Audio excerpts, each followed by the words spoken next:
Hi guys, Paul here from Big Game Indicating Dogs. So just making a quick video here. This video is based on a question asked by Al Hargreaves. He asked it on the video I made yesterday, which was the 4 main reasons why you should train your dog. That's up on Facebook. Al said his dog is not relaxing on the stop properly. It's sort of, you'll see Print in the Dear Dog Training Blueprint, and Fly is pretty good at this too. Anytime I just say sit, they just sit and they relax. Half the time they actually lay right down. That's just something that Print sort of naturally did. That's something a lot of heading dogs actually do. Is actually lay right down on the stop like that. Again, it's one of the reasons why I really like them, but you can get any dog to do this, and some dogs are harder, some dogs take more work to get to do that, but there's definitely some tips on how you can get them to be super relaxed on the stop, and there's lots of ways that will prevent that too. And the main thing here is reading and timing. Pressure on what you don't want, praise on what you do want. And anytime your dog sort of wriggles or goes like that, try not to pat them while they are excited and wriggling. Like when I put a dog on a stop and it's sitting down in front of me,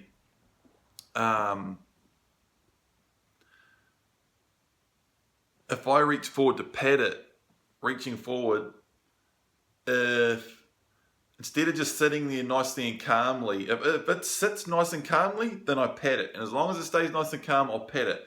As soon as a lot of dogs and Vizslas and GSPs and things seem to have a tendency to do this more, especially Vizslas, they can be very mouthy, and they'll, people talk about, oh, my Vizsla holds my sleeve when I walk and stuff like that.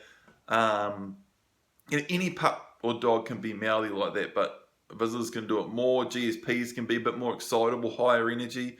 If as I reach in with my hand, the dog sort of goes like that and it's turning up and it's getting excited and its energy's rising, particularly if it opens its mouth or raises a foot, as my hand comes in, as soon as it does any of that stuff, I pull away.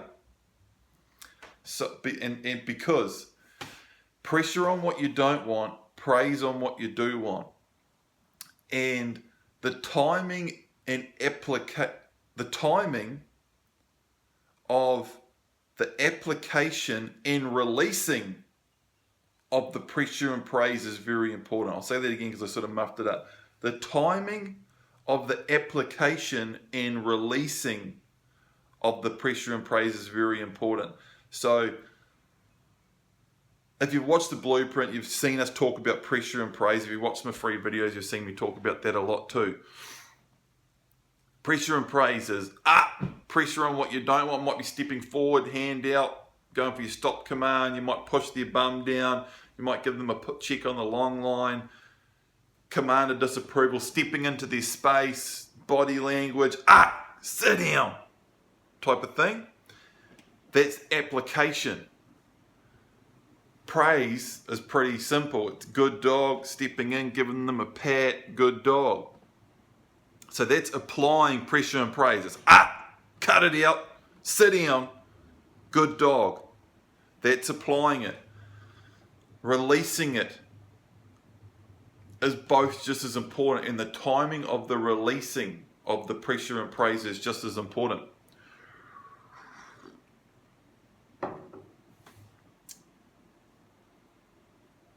When I'm coming in like that, I'll talk about releasing pressure first. So pressure would be sit, and you might be stepping into the dog's space and about to push its bum down, and it sits down. As soon as it sits, as soon as it does what you're asking it to do, all that pressure has to come off. So I'm stepping in, sit down, and the second it sits, bang, all my body language relaxes and all the pressure comes off real quick, real fast timing. Super important. And I can even release that pressure and roll on and roll the praise on instantly. So the pressure comes off the instant the dog's doing the right thing, and I switch straight to pressure. So it looks like sit down, good dog. And you just switch. You can look quite schizophrenic, because if you're like sit down, good dog, and the second you say good dog, the dog starts to get up again. Sit down. You're straight back on. So it's on and off real quick. You're putting that pressure on. So if the dog's going to get up, the second it moves, pressure on. And the second it relaxes again, good dog. If it tries to move again, good dog. So you're switching backwards and forwards real quick. That's a really important key. And so pressure and praise, which is a fundamental principle of my training system, is pressure on what you don't want, praise on what you do want, using really, really good timing and measure. Measure is really important too. So pressure on what you don't want, praise on what you do want, and it's the application and releasing of that pressure and praise using really good timing, and then the measure comes into it. And there's a real easy rule on measure. It is, you always use the minimum amount of pressure and praise to get the job done. So if I tell a dog, I don't want to go, make a big whole heap of pressure when I could have just gone, sit down. Just that mild change of tone of voice. I could be walking on, good dog, walk in front, come on, where you go, sit down. See how that tone just changed just a tiny bit there. Dogs can pick that up. Dogs are masters at reading body language and tone. And if I just go from my arm relaxed at my side to sit down, hand up, bang, that's a lot of pressure. And the reason why the timing and the application and releasing and the measure is so important is because if you're constantly, that's how you get to the point where very calm, quiet commands work. We have to start off using quite a bit of pressure. In the Dear Dog Training Blueprint, we show you how to stand on the long line so the dog has to stop because the long line's tied to the dog and you stand on it so it can't walk anymore. But then in a way, that's a way of using minimum pressure right off the bat, because you're not having to sit down, put pressure on the dog that can't walk. When we say sit and we stand on the long line. So nothing said, no pressure at all. Straight after the dog's heard that command, it has to stop. So it's following the command with no pressure. So straight away we're starting off in the lowest possible pressure situation. And then our next mission is to get the dog to sit down into a fully anchored stop. So that's when we step in and we use the minimum amount. Good, sit. And when they listen, and if they go to get up, And if they go to get up 2 or 3 times, then we'll escalate. Just sit down. And then if in the next drill they do that, we stand on the long line, then we try with that minimum amount of pressure to get the job done. Sit, and if they listen, good dog. And we're just trying to de-escalate everything, drop everything right down to the point where we're just sit down, and they sit. So we'll go from sit, and then hopefully next time just sit down, sit. So you're trying to bring calm everything right down using that timing of the application and releasing of pressure and praise. And you're trying to just bring everything right down. And as you calm down, the dog should calm down. The dogs are like a mirror. The more full on you are, the more full on they are. And here's where praise comes into it. The way the timing and measure of the application and releasing of praise is hugely important. And this is something that you'll see in some other training systems where the dog does something right and they go, good dog, and go crazy. In the blueprint, everything's super, super calm, and we even go over guys hunting. Some guys with indicating dogs make the mistake of when they shoot their first deer or shoot a deer, good dog, make a lot of intensity. And then they wonder why the next time they're getting close to a deer in the bush, the dog starts getting excited because they're linking excitement intensity with the deer. So we just keep everything super, super calm. Again, the minimum amount of pressure or praise to get the job done. In that example of a deer, you could say nothing. Shooting the deer is the biggest, as long as you haven't completely stuffed something up in your training or psychology or somewhere with your dog. Just the fact you've got a dead deer on the ground, that's what dogs have evolved for millions of years to do, and hunting and shooting stuff, they just love it. So we just do a little bit of calm praise, just enough to let the dog know it's done the right thing, but it's very calm. So we'll just be on the dog's first deer. There's no extreme, good dog, it's just good boy or good girl. Just enough to let them know, yep, this is what we're after. Now, getting a dog to calm down on the stop is getting to the point where you can give them real calm praise. And they don't turn their head up, they don't look, they don't wriggle, they don't open their mouth, they don't lift a foot. They should just come in, they should just sit there and receive a pat. Just take it nice and calmly. And here's where we come back to that idea of how powerful releasing pressure or praise can be.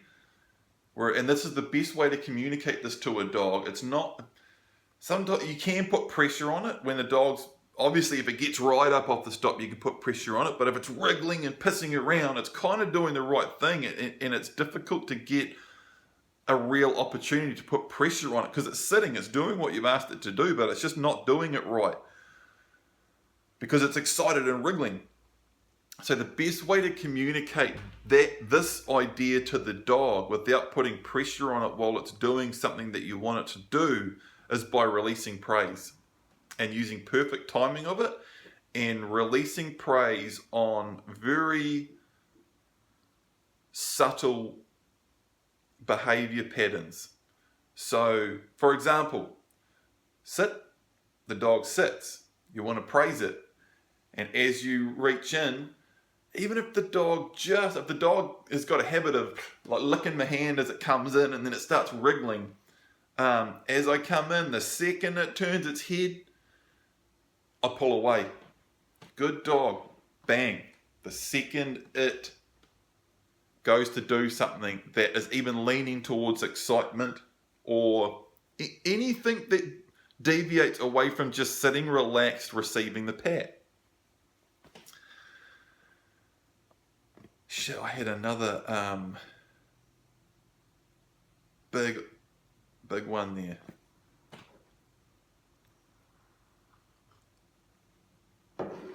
Oh. So I just had an absolute blank. So you're stepping in, going to give them the pat. If they go to turn up like that, you pull away. Shit, I had a really good point that come to mind while I was still explaining that, and now it's gone. That's a real biggie. And if every time you do that, every time the dog goes to get excited on the stop,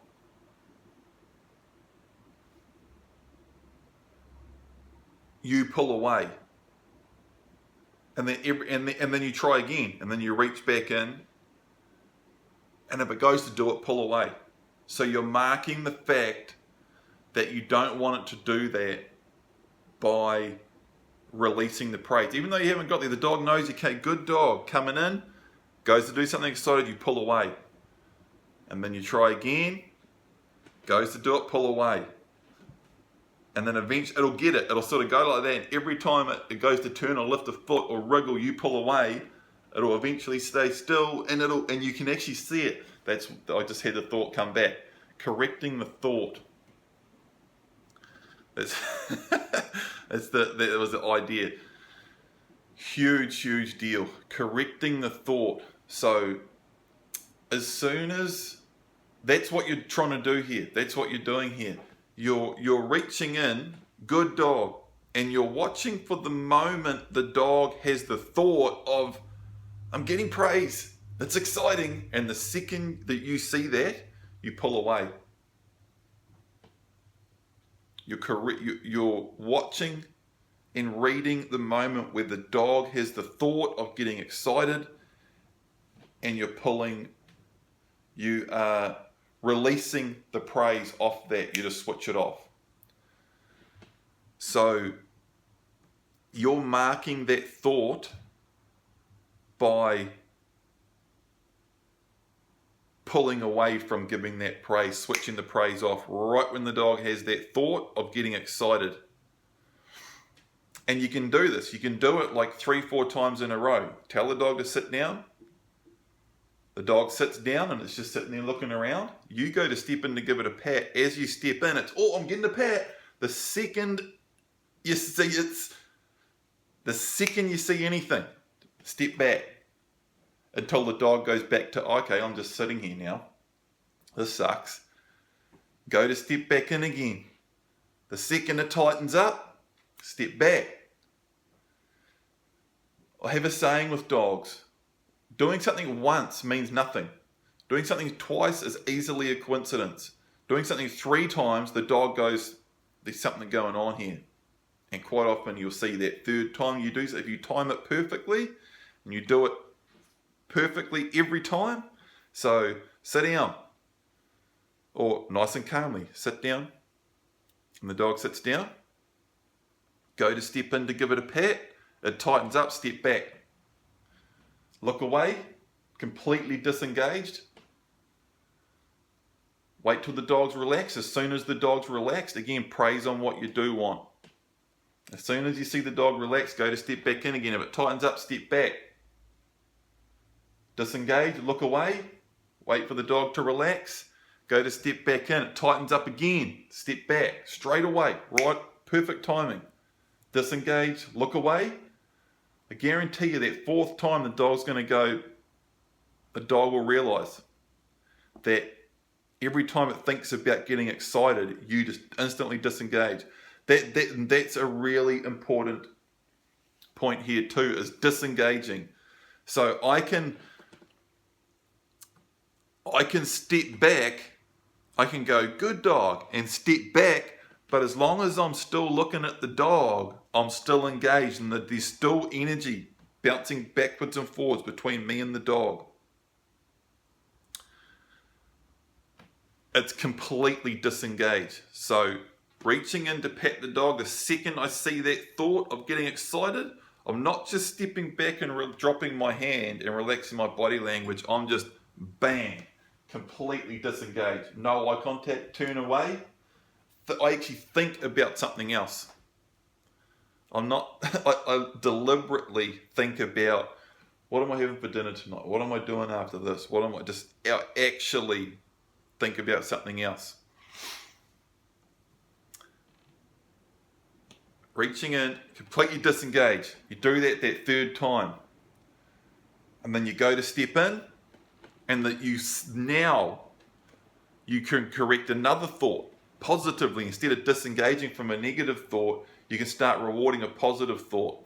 And even though the dog might not do it perfectly, you can see the dog go to get excited, and then they deliberately, consciously think about it and try to control it. When a dog does this with the new thing the first couple of times, they don't do it perfectly, but you see them trying. You can see it.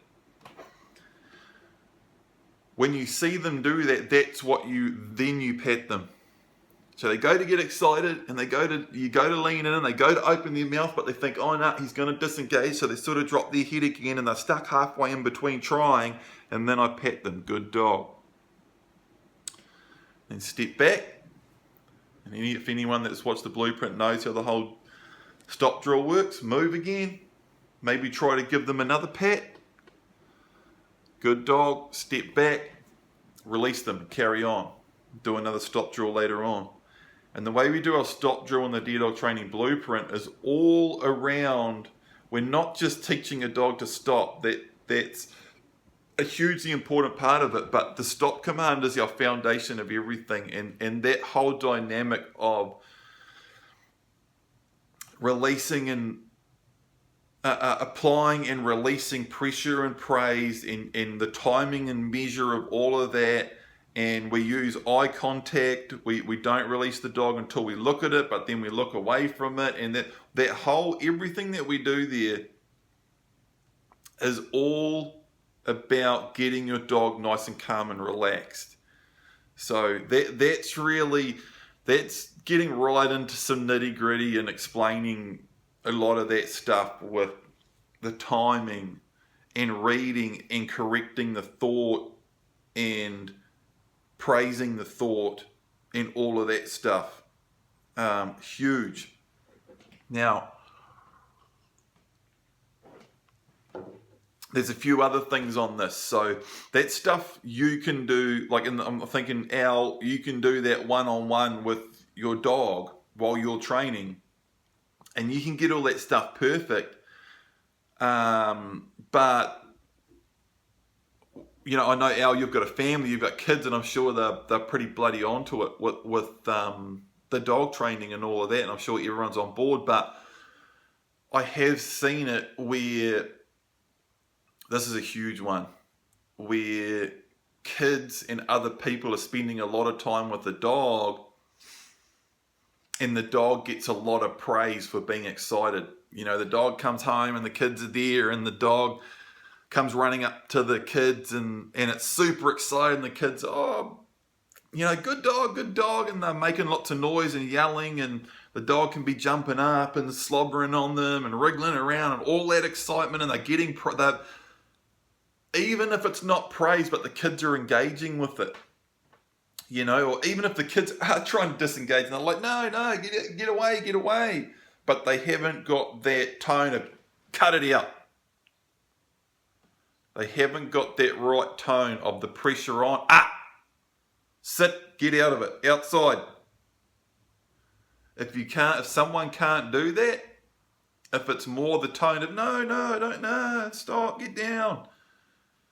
That's like a reward for a dog. Can carry on. And even worse, if the kids do like it, or the people do like it, and the dog's excited and wriggling around and coming up to people, and it's not sitting, it's on all fours, and it's wriggling and slobbering and touching you and getting a paw up, and people are like, oh, look at you, oh, aren't you funny, oh, she's gorgeous, he's nice. That stuff can be very hard to get on top of. You can be doing all your stuff perfectly, and all your timing and releasing and correcting the thought and praising the positive thought and all that stuff, but if the dog's experiencing a lot of that stuff, it can be very hard to get them to calm down on the stop. And all of this stuff,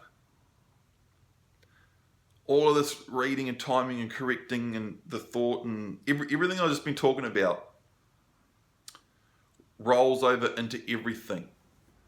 We call it the rule of transfer, is another fundamental principle of my dog training system, where anything the dog experiences in any situation, whether it's a positive or negative, transfers over into everything else that they do. So that's why my stop command is such the foundation of everything I do. When I start doing that stop drill with a young pup like that, and I'm doing it perfectly, stepping in and out and correcting the thought and praising the positive thought and just getting everything bang on. So the second I say sit, the pup just sits down and just dead relaxed. It doesn't get rewarded for praise, and it's just relaxed. Like basically what Al's asking, you know, my dog's a bit, my dog won't relax like your dog does on the stop. You know, in print, people will see it in the Dear Dog Blueprint. I can be walking along and I just say sit, and he just sits straight down, 100% relaxed, just sitting there. Nothing. That type of, it's not even control, it's just calmness. The dog knows. I've said stop. The dog's not sitting there under control, like it's free, like it knows shit. I can't do anything while I'm sitting here. It's just like I just say sit, and the dog just sits down, 100% relaxed, and he's done. That's it. He'll just sit there till I tell him to move. He's happy as tongue hanging out, panting. So I'm on my sit, I'm doing the right thing, and he's waiting for the next command. That calmness transfers over into everything. Everything. When he smells a deer. I can smell a deer. It's not I can smell a deer, shit. Let's start going that way, It's I can smell a deer, let's head that way. A deer spooks, a shooter deer, it's all that steadiness and calmness and range and control. That it all transfers over, the rule of transfer. That's the positive stuff transferring over into everything you do. That excitement, that stuff when your dog's coming up to people and people, oh, good dog, while the dog's excited,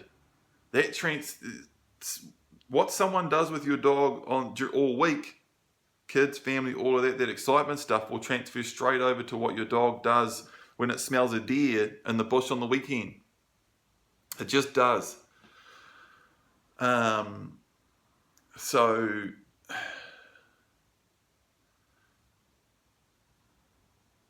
keeping on top of all that stuff, and really this is where kenneling comes in, and structured training, structured exercise, keeping everything calm, getting everyone on board. And there's levels of it, you can play with your dog a little bit, but it's just going to slow your progress in training down, and your end result isn't going to be quite as good. If you do everything full on, structured, super calm, plenty of time in the kennel, all your time out is super calm, following all these rules, and you're going to have a really nice calm dog, so it's all about how far you want to take it. But it does all have a huge effect. It's easy to think, we won't worry about that part, or we won't worry about this or that. But it all has an effect in the end, so that's my answer to it. Quick sort of 28-minute video here, but yeah, there's a lot of bloody key stuff in there. A lot of fairly advanced esoteric stuff there. But I hope it all makes sense, and I hope it helps. So anyone else wants to ask questions like that? Sort of getting back into doing these Q&As again a little bit, video Q&As. Slowly getting things a bit more organised and getting a bit more time. We're in a nice rhythm working on this new dog training series, the general dog training series, which is actually Palmico dog training. Talking about calm dogs, relax. Here's this is the pup that we're training in the Palmico dog guide, Miko. She looks fairly relaxed there.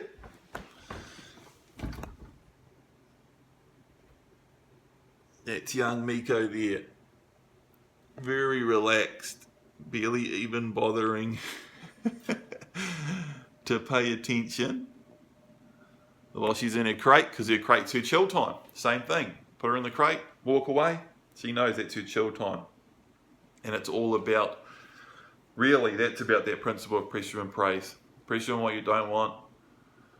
Praise on what you do. Timing and measure of releasing and applicating it. Man, I've done so good. The timing and measure of the application and releasing of pressure and praise. Sweet. Ask more questions and I'll answer them. Cheers, guys. See you later.